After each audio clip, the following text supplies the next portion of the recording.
Kwa upande wangu kwamba goli walilofunga Petro Atletico, mfungaji akiwa ni Pedro Pinto, nyota wa kimataifa wa Ureno. Jua Petro Atletico wana wachezaji wengi sana wenye asili ya Kireno, lakini pia wengine pia ni Wareno kabisa. Lakini pia kumbuka, Angola waliwahi kutawaliwa na taifa la Ureno, ambalo kuna unasaba mkubwa sana kati ya Angola na Ureno, kama ambavyo yalivyo mataifa mengi ya Afrika Magharibi pamoja na Afrika Kaskazini, unasaba wao na taifa la Ufaransa. Kwa hiyo mfungaji wa goli Pedro Pinto, kwamba ukiniuliza kwamba goalkeeper wa Simba alihusika, mimi naweza nikasema kwamba kwanza goalkeeper alionekana kwenye tukio moja la kutokea ama kutoka kwenye eneo lake la asili kuonesha nia ama dhamira ya kufuata ule mpira, then akufanikiwa kucheza ule mpira mpaka center back wa Petro Atletico ambaye ni Pedro Pinto akaucheza ule mpira na kuandikia Petro bao lao la kwanza na bao la kuongoza kwenye mchezo huo. Kwa hiyo mimi goalkeeper amehusika, kwa sababu goalkeeper kama hauna uhakika wa kucheza mpira, ni bora usitoke kwenye eneo lako, ukabaki tu kwenye eneo lako usubiri kile ambacho kitatokea baada ya ule mpira kuchezwa, either kwa kichwa ama kwa mguu. Lakini pia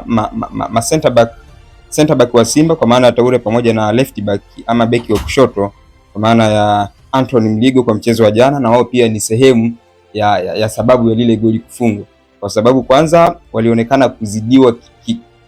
kimabavu ama kinguvu na Pedro Pinto, kwa maana hawakuruka kisawasawa, lakini pia hawakufanya jitihada zozote za kuhakikisha wanamzuia bwana Pedro Pinto kuto kucheza ule mpira. Lakini hii inaendelea kuwa ni kama ni udhaifu kwa wekundu wa Msimbazi Simba kuruhusu magoli ya namna ile. Nakumbuka mchezo kati ya Simba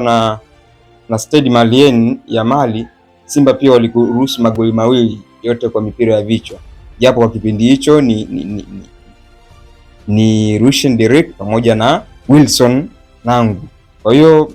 ni kazi kwa mwalimu Steve Barker kuhakikisha analifanyia kazi eneo hilo, kwa sababu hata kama kipindi hicho hakuwepo, ila inampasa kama mwalimu aweze kuangalia michezo mingi iliyopita, aweze kugundua madhaifu ni yapi ya eneo lake la kiulinzi, kuhakikisha anafanyia maboresho ili kuendelea kushindana kwenye level kubwa za ushindani, kwa sababu baada ya hapo wanarudi kwenye ligi, na wao siku zote huwa wanasema wanapenda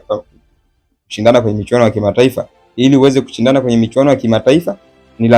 ni lazima uwe na uwezo wa kuzuia hatari kwenye maeneo yote, tunasema kwenye small details, either mipira ya kutenga au mipira ya vichwa ambayo inaweza ikakuletea hatari, lakini pia mipira ya counter attack ambayo inaweza ikawa inatumika sana na timu nyingi kutoka ukanda wa Afrika Kaskazini kuweza kuadhibu, japo jana walikuwa wanacheza na timu ambayo sio yenye asili ya Afrika Kaskazini kwa maana ya Petro Atletico de Luanda. Kwa hiyo goalkeeper kuna namna alihusika, lakini pia lawama pia agawane na mabeki wake wawili kwa maana ya Toure pamoja na Anthony Mligo, ambao wao walionekana wako karibu sana na bwana Pedro Pinto, lakini hawakufanya jitihada ambazo zilifanikisha Simba kuto kufungwa goli.